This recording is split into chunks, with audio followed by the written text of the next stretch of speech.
Kadang, kita cuma butuh teman ngobrol. Bukan pacar, bukan pasangan, cuma seseorang yang bisa dengerin, itu yang dirasain Tama. Seorang karyawan swasta, umur 29 tahun, tinggal sendirian di sebuah kontrakan sempit pinggiran kota. Malam-malamnya sepi. Pulang kerja cuma ketemu tembok.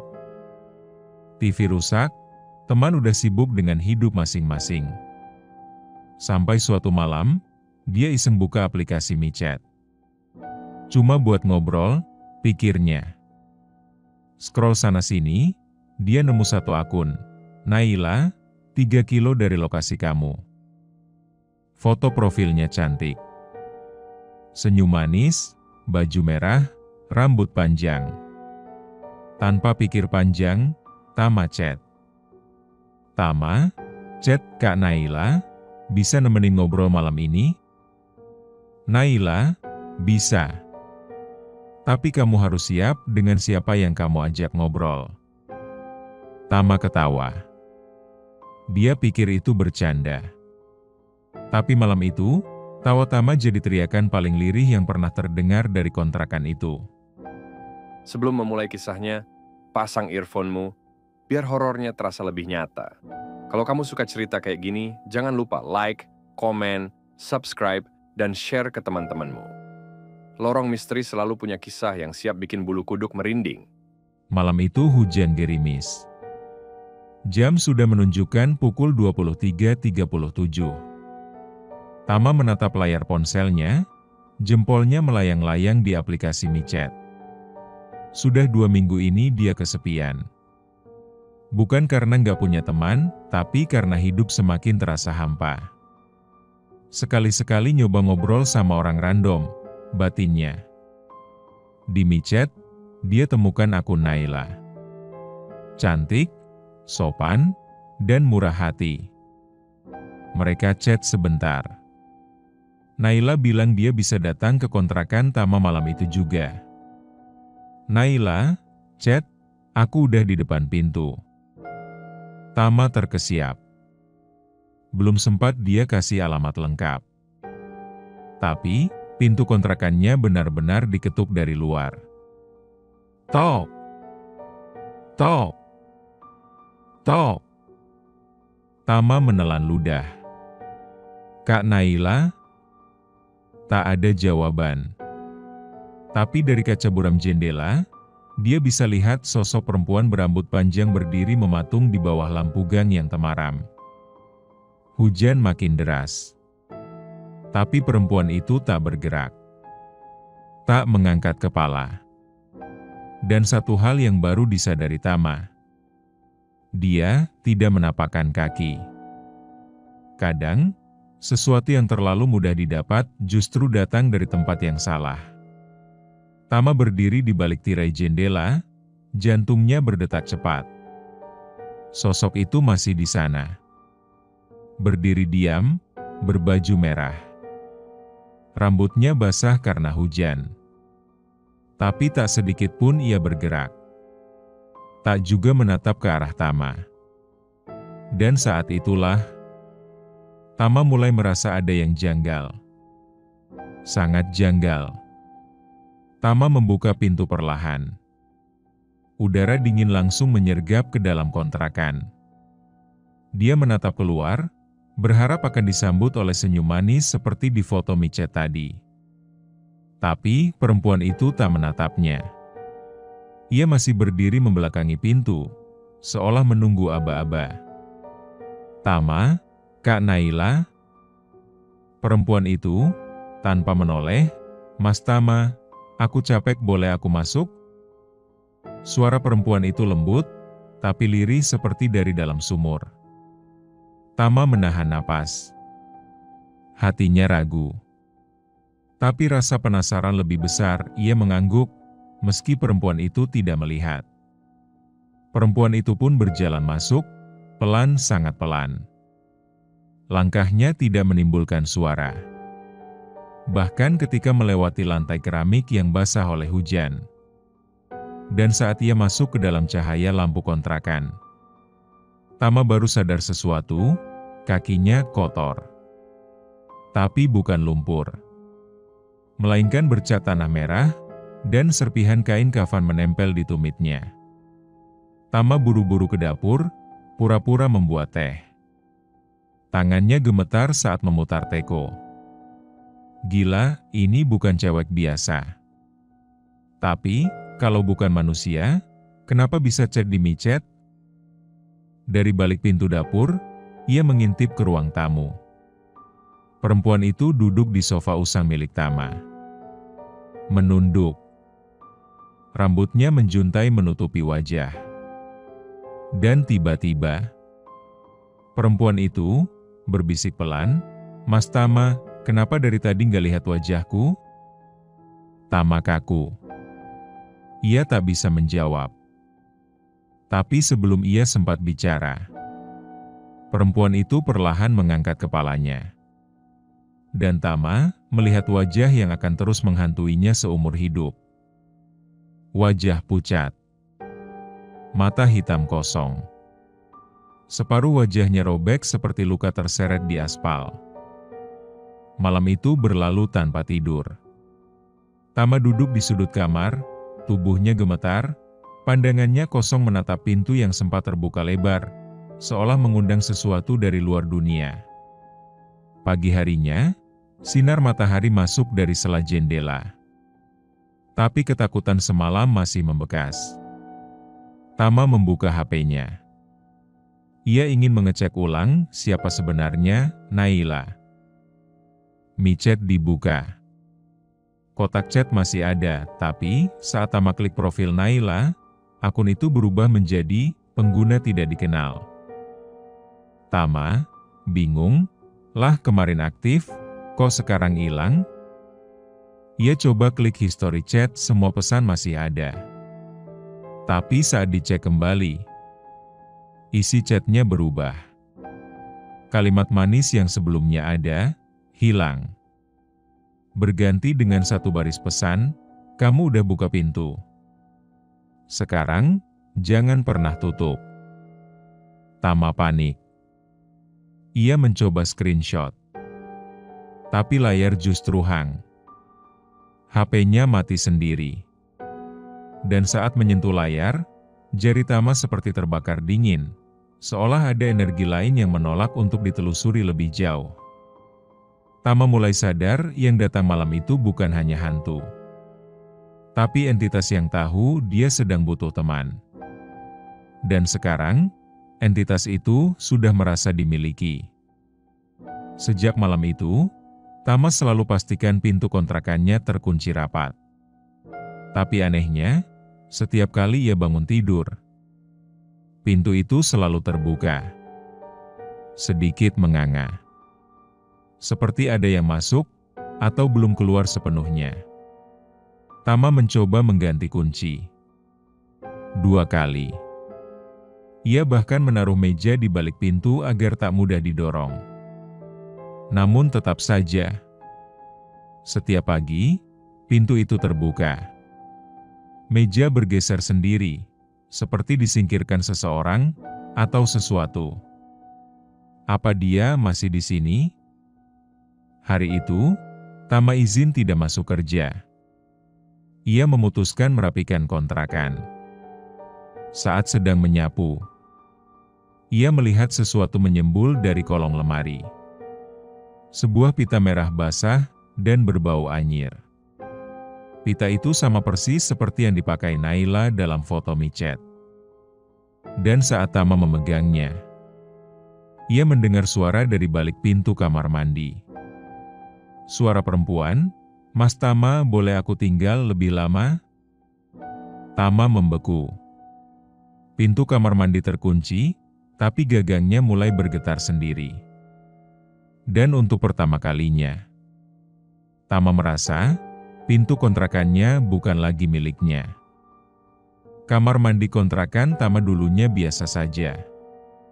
Tapi sejak malam itu, setiap pukul 2 dini hari, dari celah pintunya, keluar aroma aneh. Bukan bau got, bukan sabun. Tapi, bau bunga melati yang menyengat, bercampur amis seperti daging busuk. Tama tak berani lagi masuk kamar mandi kalau sudah malam. Ia hanya menatap dari luar. Lampu dalam menyala, tapi redup, seperti ditutupi kabut. Suatu malam, rasa penasarannya memuncak. Ia mengambil sapu gagang panjang, dan perlahan membuka pintu sedikit. Dan dari celah itu, ia melihat sesuatu. Rambut panjang menjuntai dari langit-langit. Seolah ada yang bergantung di atas, tapi bayangannya tidak jatuh ke lantai. Tama teriak. Ia lempar sapu, lalu kunci kamar mandi dari luar. Tapi beberapa detik kemudian, terdengar suara ketukan dari dalam. Tok, tok, tok, suara perempuan. Mas Tama, mandi bareng yuk. Tama bersandar di dinding. Nafasnya tersengal. Air mata keluar tanpa ia sadari, bukan karena takut semata. Tapi karena ia mulai merasa sendirian pun tak semenakutkan ini. 2 hari Tama tidak keluar rumah. Ponsel terus dia matikan. Tapi malam itu, saat dia hidupkan kembali untuk memesan makanan online, satu notifikasi muncul.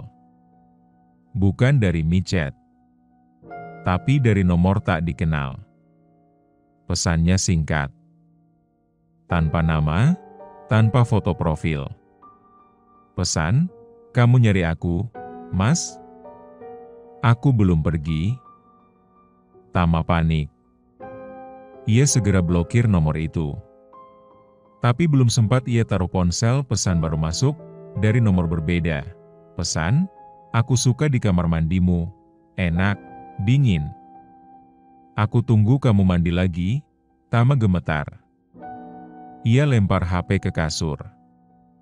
Tapi tak berhenti di situ. Dalam beberapa detik, chat masuk dari 5 nomor berbeda. Semua mengirim hal yang sama. Foto, sehelai pita merah. Foto, lantai kamar mandinya sendiri. Foto, dirinya sedang tidur. Tama merasa tubuhnya lemas.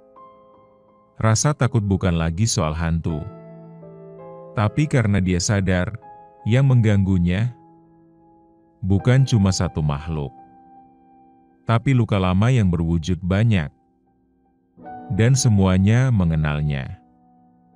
Setelah semua pesan aneh itu, Tama memutuskan mencari tahu. Ia buka laptop, ketik satu persatu kalimat dari chat Naila ke Google. Kata demi kata, kalimat demi kalimat. Hingga akhirnya, ia menemukan satu blog anonim yang membuat tubuhnya merinding. Blog itu berisi kumpulan cerita mistis. Semua tentang pengguna micet yang hilang secara misterius setelah bertemu wanita berbaju merah. Dan yang lebih menyeramkan, salah satu postingannya mencantumkan foto. Bukan foto hantu, tapi foto korban nyata, pria muda, wajahnya mirip Tama, ditemukan tewas di kontrakan, dengan rambut panjang menggenggam tangannya. Tama membaca dengan suara bergetar, dia cuma pengen ngobrol. Tapi ternyata, arwah itu nggak mau ditinggal sendiri. Tama terduduk, ia baru sadar. Naila bukan satu-satunya. Mereka banyak. Dan semuanya pernah hidup. Tama menatap kaca kamarnya. Dan di sana, samar, terlihat lebih dari satu bayangan perempuan. Semua berambut panjang. Semua menunduk. Semua pernah jadi korban kesepian. Malam itu, langit seperti tak punya bintang.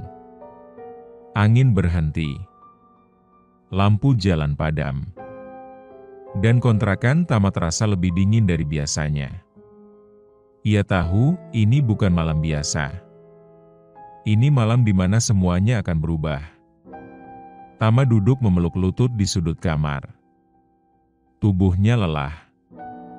Tapi matanya tak bisa terpejam. Layar HP-nya menyala sendiri, meski tak ia sentuh.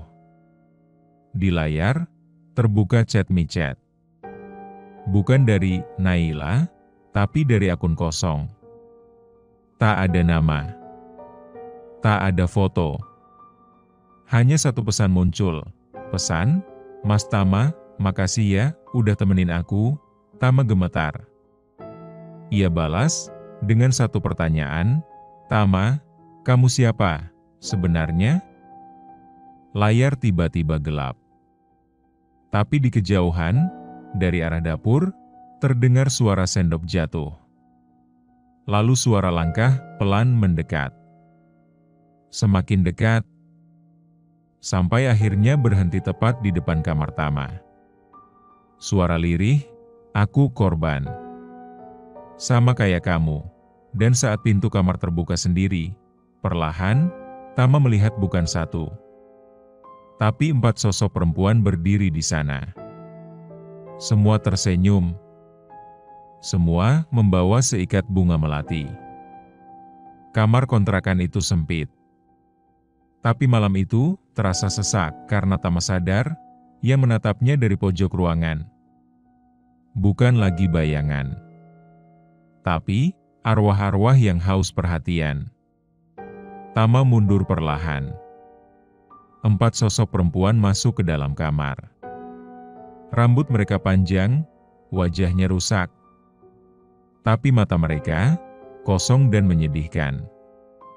Salah satu dari mereka, "Kami dulu seperti kamu. Lelah. Sendiri. Gak dianggap. Sampai akhirnya, ada yang janji nemenin. Tapi ternyata, bukan manusia juga." Tama menangis. Ia menggigit bibir, tubuhnya gemetar. "Tama, lirih, aku cuma pengen ngobrol." Arwah lain menjawab, "Kami juga, Mas, tapi setelah mati, baru kami tahu kesepian itu bisa kekal." Tiba-tiba, salah satu dari mereka mendekat. Tangannya dingin menyentuh pipi Tama. Dan saat itu, Tama merasa tubuhnya ringan. Hatinya kosong.